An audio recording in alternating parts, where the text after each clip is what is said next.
Commander, c'est vraiment un format qui coûte cher. C'est facile d'avoir des listes qui montent dans plusieurs centaines de dollars. Et donc aujourd'hui, je me suis dit que j'allais vous faire un petit top 10 des cartes budget que je trouve vraiment intéressant, qui peut rentrer dans plusieurs decks.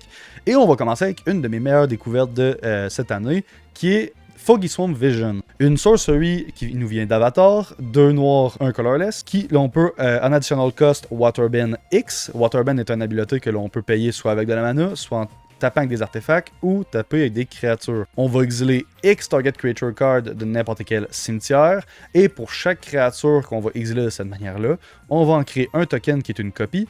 Et à la fin de la end step, on va sacrifier tous les tokens. Et comme j'ai dit dans une autre de mes vidéos, premièrement, c'est du Red Grave. Le monde ne joue pas assez Red Grave à mon goût, et je trouve que Foggy Swamp Vision remplit assez bien le critère. C'est juste que oui, ça touche pas les instants, sorcery et tout, mais ça reste quand même que c'est vraiment excellent de pouvoir aller chercher les créatures des autres. Deuxième truc, ça reste un truc qui crée des tokens. Donc si vous avez des synergies tokens, je trouve que la carte est vraiment sympathique, parce qu'on va probablement faire un peu de plus-value et tout. Mais je trouve qu'elle pourrait aller chercher n'importe quelle piece de n'importe quel cimetière, autant vos meilleures cartes de vos cimetières ou même les meilleures cartes des autres joueurs. Je pense que la carte, elle a vraiment un potentiel de malade, parce que vraiment vous allez les punir d'avoir des créatures vraiment fortes dans leur cimetière en leur enlevant de leur cimetière, et vous allez pouvoir vous en faire des copies, et vous allez avoir les ETB et les Death Trigger, parce qu'on va les sacrifier à la fin du tour. Le problème avec la carte, c'est qu'elle donne pas haste au token, comparé à d'autres spells de réanimation qui vont ramener des créatures juste pendant un tour, jusqu'à la fin du tour, mais si vous avez des Ace Enabler dans votre deck, ben, ça devient encore plus puissant, et sinon, ben, ça devient juste on a les ETB et les Death Trigger. Et sinon, par exemple, la créature n'a pas d'ETB, pas de Death Trigger, ben au moins vous pouvez lui enlever une carte extrêmement puissante de son cimetière et ça va l'empêcher de le réanimer par la suite ou quoi que ce soit. Je trouve que la carte, justement, est vraiment explosive parce que beaucoup de decks réanimateurs vont jouer plein de petites pièces de synergie ou même des looters ou des trucs comme ça qui vont être un peu des créatures, je dirais pas inutiles, mais exemple, toutes les créatures à 2 mana qui vont 1003, des trucs comme ça que si vous jouez ça dans votre deck, dès que vous les avez joués, oui, c'est des bloqueurs, mais là, avec Foggy Swamp Vision, on peut les utiliser pour augmenter le nombre de créatures qu'on va exiler dans les cimetières. Et même en général, si vous avez un deck artefact même, vous pouvez juste l'utiliser comme une carte de Hate Grave, parce que vous allez chercher des cartes dans les cimetières des autres, et taper vos artefacts pour aller chercher plus de créatures. Et je trouve que la carte, elle a vraiment un potentiel de dingue. Aussi, si vous jouez un deck de tokens, même chose, vous allez pouvoir taper tout votre terrain, puis juste dire yeet, puis juste aller chercher genre 15-20 créatures à travers tous les cimetières. Puis je trouve que pour 75 sous, la carte, elle a vraiment un potentiel assez abusé. Et on va continuer avec une carte que vous connaissez probablement. Toutes les changes de direction des spells en rouge, toutes les change de target, ils coûtent cher actuellement dans Magic. Ils coûtent tous beaucoup d'argent, sauf un que vous connaissez, qui justement a été reprint et maintenant il vaut 50 sous, qui est le Return de Favor. 2 rouges qui est une instant avec Spree. Donc on va pouvoir avoir l'effet que l'on veut en addition si l'on paye son coût. Donc on peut payer 1 mana pour copier un target instant, sorcery spell, un Activate Ability ou un Trigger Ability et on peut choisir la target de la copie. Ou l'on peut payer 1 pour changer la target d'un target spell ou ability qui a une seule target. Et ou sinon on peut payer les 2 mana pour faire les 2 habiletés un après l'autre. Le truc, c'est que justement, la carte elle vaut 50 sous et je vais vous nommer ceux que j'ai pris en note. Dans la même veine, on a Bold Bent qui elle vaut 7$. On a Will Reversal qui en vaut 6$. On a Ultimately Malfunction qui en vaut 16$. On a Redirect Lightning à 25$ et Deflecting Swat à 130$.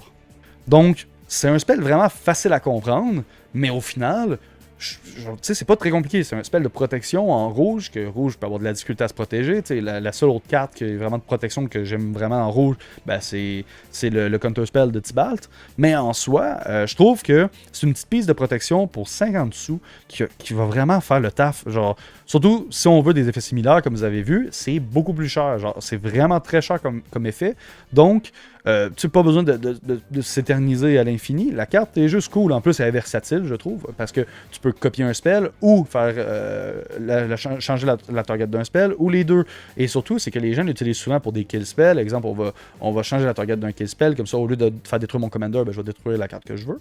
Mais La chose aussi qui est cool, c'est qu'il y a certaines habiletés qui vont être, exemple, tel joueur pige 2 cartes, tel joueur pige 3 cartes. Puis vu que ça target un seul joueur, ben on va pouvoir changer la target pour la mettre sur nous, si on a besoin de card advantage, si on a besoin de synergie haute, comme tel joueur va, je sais pas, réanimer une créature ou des trucs comme ça. Tu sais, ça va être vraiment une petite carte qui permet aussi d'avoir des petits plays un peu sympathiques, un peu plus réfléchis que juste, on va dire, counter target spell, des choses comme ça. Donc, yep, je vous dis que le petit Return de Favor, je trouve qu'il fait le taf. Et on va directement enchaîner avec Null Mage Shepherd, qui est une carte que vous connaissez probablement pas, vu qu'elle est vraiment pas populaire, mais une petite carte à 50 sous, Sem C4, 1 vert, 3 colorless, créature Elf Shaman, 2-4, qui dit que on peut taper 4 créatures qui sont untap, que l'on contrôle, et on va détruire un artefact ou un enchantement. Le truc, c'est que cette carte-là, lorsque vous regardez, exemple, Rex Sage, qui est Reclamation Sage, ben c'est 3 mana pour détruire un artefact ou un enchantement. Premièrement, ça nous coûte 1 mana de plus, et en plus, faut taper 4 créatures pour péter un artefact ou un enchantement. Donc, vous allez me dire, c'est de la grosse merde. Mais, le truc que je me dis, c'est, pensez-y pour un deck token, ou des decks qui vont gérer les tap-on-tap, donc ils vont vouloir tap-on-tap. Parce que là, dans ces genres de shell-là, je trouve que la carte est terrifiante. Genre, si vous avez on va dire 12 tokens ou 11 tokens, parce que, by the way, vu que c'est pas un tap ability qui est sur la carte et même elle fait juste de demander dans son coup de taper des créatures qui sont untap, ben on peut, même si elle a Summon Exec, la compter dans l'une de nos 4 créatures malgré le fait qu'elles viennent de rentrer en jeu. Donc, si on a 11 tokens et Null Mage Shepherd en jeu, on peut détruire jusqu'à 3 artefacts enchantements à la vitesse qu'on veut, genre en instant speed, vu qu'on peut l'activer lorsqu'on le souhaite. Et le truc que je me dis qui est vraiment fort, c'est qu'on peut, exemple, si vous avez un board qui permet d'avoir vigilance, donc vous pouvez attaquer avec tout votre board, ils ont gardé vigilance, tour du premier adversaire, deuxième adversaire, troisième adversaire, vous regardez s'il y a des trucs que vous voulez détruire en instant speed. Si la réponse est non, ben juste avant votre début de tour, on tape tout notre terrain, on détruit 3 à 4 enchantements ou artefacts, et après ça, ça revient à notre côté, on recommence, on tape et on continue notre plus-value. Donc je pense que c'est une carte pas très compliquée, mais qui va rentrer dans des shells très précis, mais peut-être que justement c'est une carte qui pourrait vous intéresser. Pour 50 sous, je trouve que ça a quand même un bon power. Et on va continuer avec Leonin Elder. C'est donc une petite créature, un mana blanc, un 4 cléric, qui dit que lorsqu'un artefact va rentrer en jeu, on peut gagner un petit point de vie.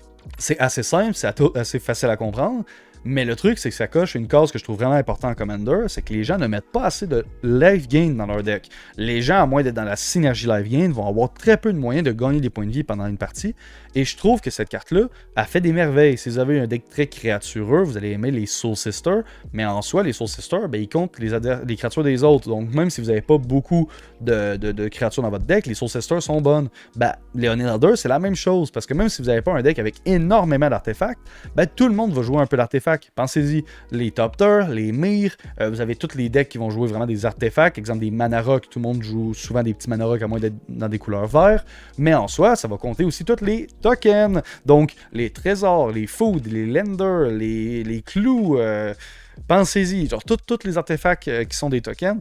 Alors, ça va être vraiment impactant d'avoir un petit Leonin Elder tour 1 qui va juste permettre de soigner peut-être à 15 à 20 points de vie pendant la partie. Honnêtement, je pense que ça va mériter son petit kill spell pour empêcher vraiment d'avoir trop le play pattern de si vous avez énormément de points de vie, on va dire vous êtes à 60 ou 70 puis vous jouez pas dans un playgroup qui joue des exemples des combos infinis, des trucs comme ça, ben là vous commencez à être un joueur qui fait peur parce que vous n'avez pas besoin de faire des plays en soi ou est-ce que ça va être des plays risqués. Vos plays ne seront plus risqués parce qu'au lieu de vous dire ok, je vais jouer cette carte là mais ça se peut que je me prenne exemple 20 à 30 parce que j'ai pas de bloqueur, ben là si vous prenez 20 ou 30 points de dégâts pendant que vous avez 40, vous êtes littéralement sur la ligne rouge, genre, vous êtes vraiment dans la merde. Mais si vous avez 70 points de vie, vous tombez à 40, vous êtes littéralement comme un joueur normal, quelqu'un qui vient de commencer la partie.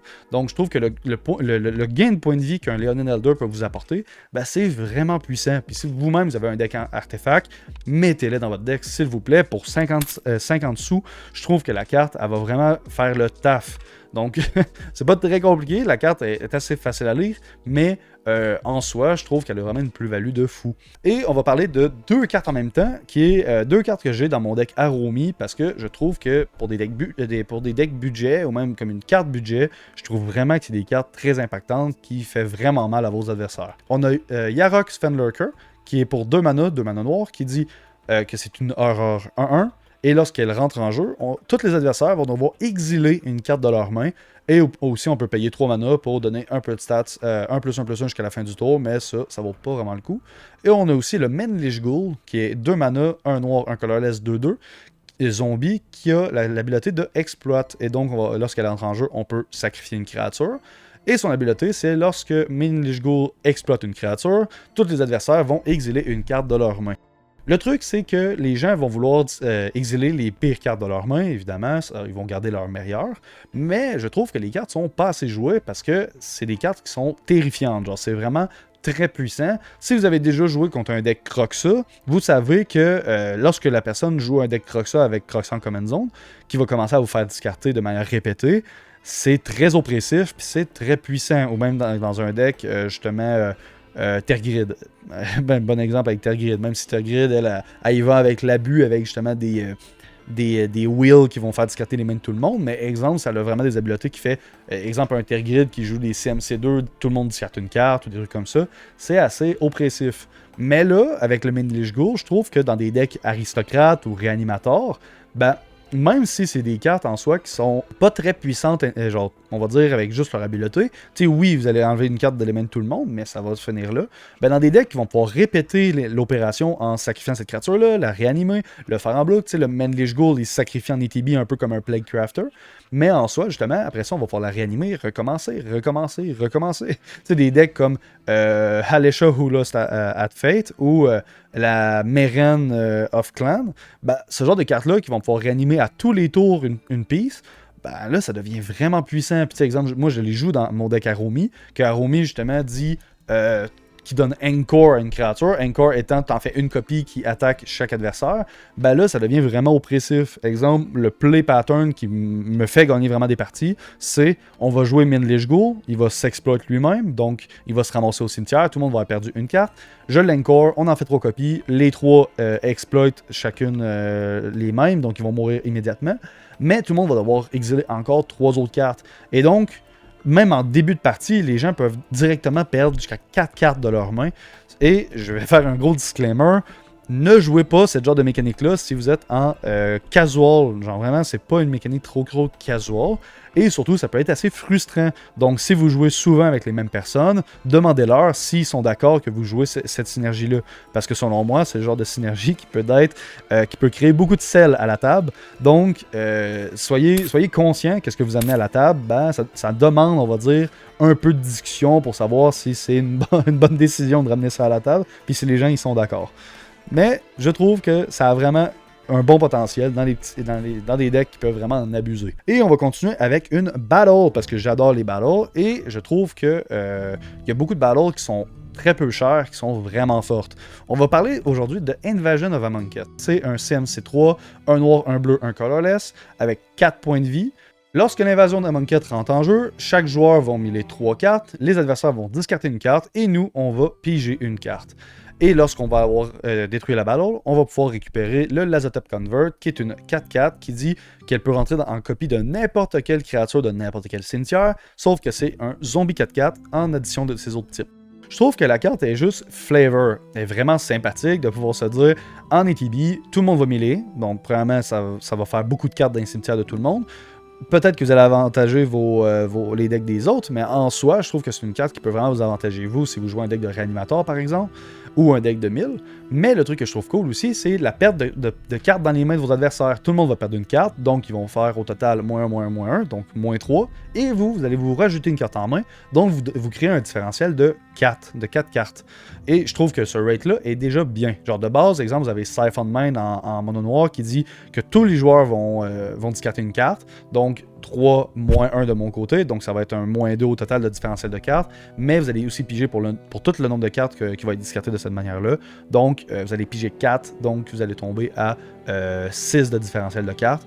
Mais je trouve que La petite invasion of Amonkhet est un petit peu moins forte, on va dire, de ce côté-là, mais elle a vraiment le petit côté qu'on peut aller la chercher avec ces 4 petits points de vie qui sont pas si élevés pour aller chercher n'importe quelle créature de n'importe quel cimetière. Ben justement, ça paye off le fait que les autres ont discarté une carte et ont mis les 3-4 chaque. Parce que là, ça va créer beaucoup de cartes, on va dire, pour sélectionner la meilleure créature possible. Et même vous, si vous jouez un deck de réanimateur ou quoi que ce soit, ben vous allez vous-même vous miller, avoir des chances d'avoir des bonnes créatures dans votre cimetière. Tu sais, votre petit Lazotep Convert qui rentre en Archon of Cruelty, qui va faire les TB, qui va être une 4-4 flying au lieu d'une C6, mais qui va vous avoir fait toute l'habileté d'un Archon of Cruelty ou d'un Grim Merchant of Asphodel, par exemple, ou des trucs comme ça. Je pense que c'est le genre de carte qui a vraiment beaucoup de potentiel. Puis même si, là, vous allez me dire, c'est pas une créature, je ne peux pas la réanimer dans mon deck de réanimateur, c'est vrai, vous avez raison.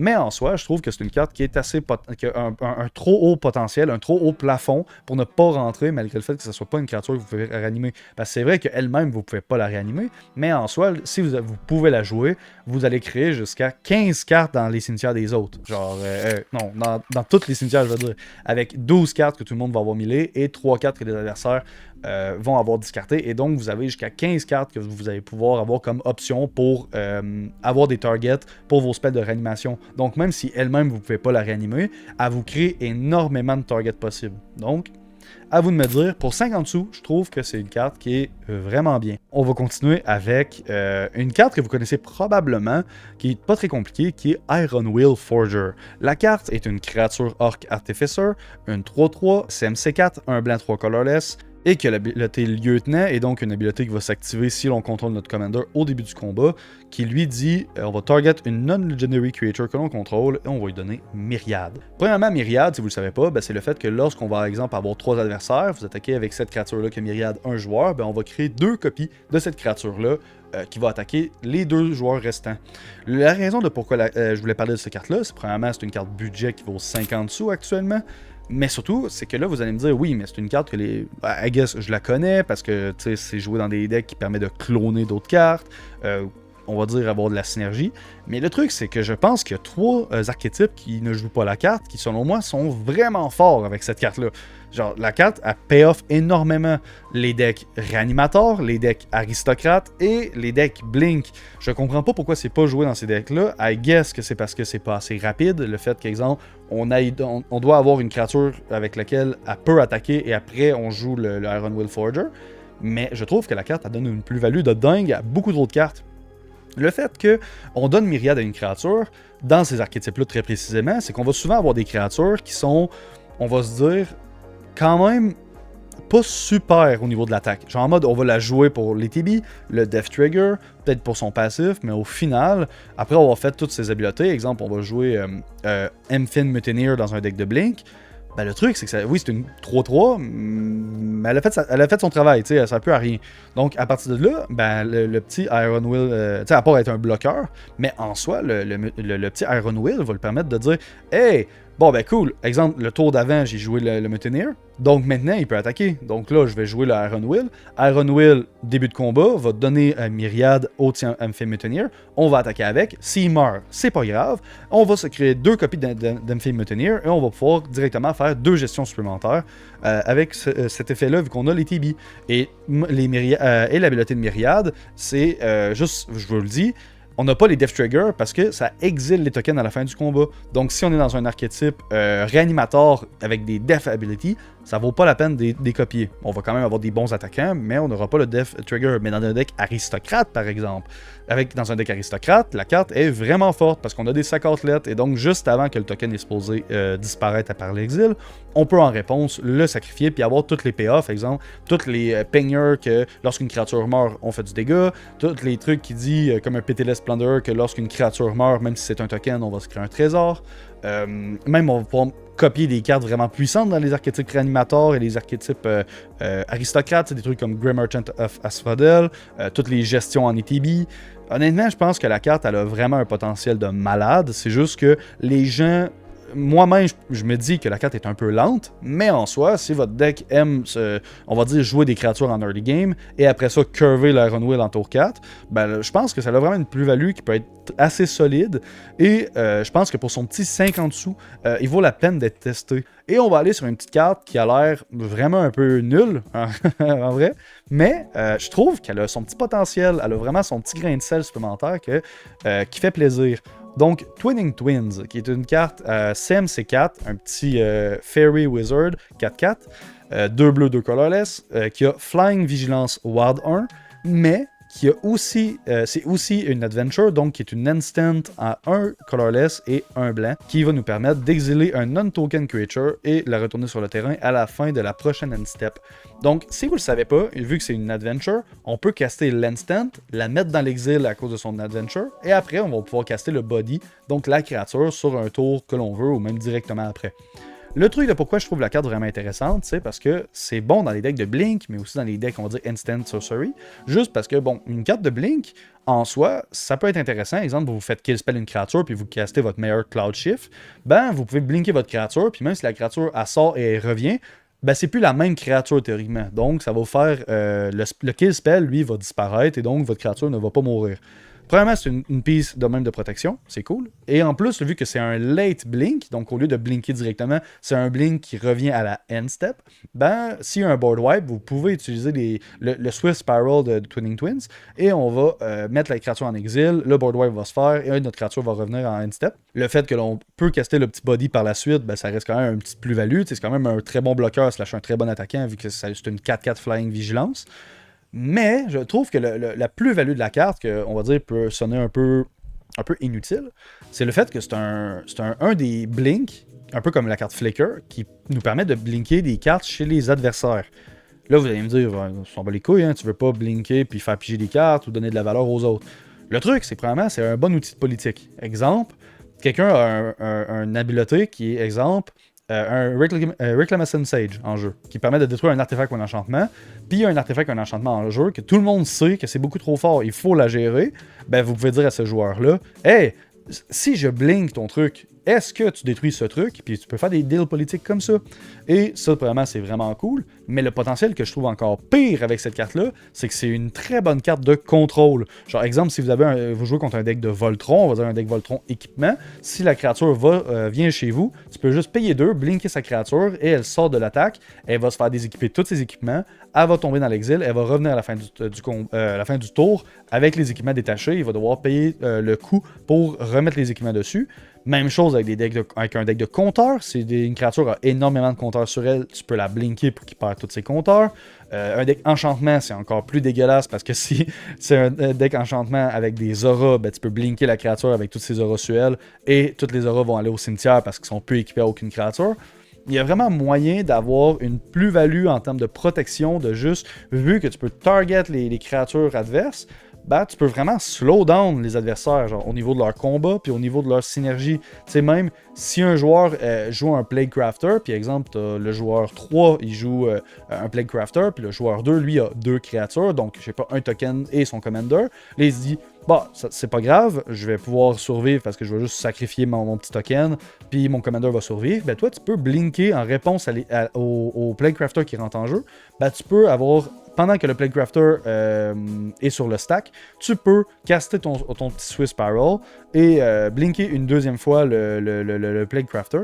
Et à cause de ça, ben, le joueur va devoir sacrifier 2 créatures. Et donc, tu peux jouer, on va dire, avec cette manière-là pour essayer de pay off un peu autour des adversaires.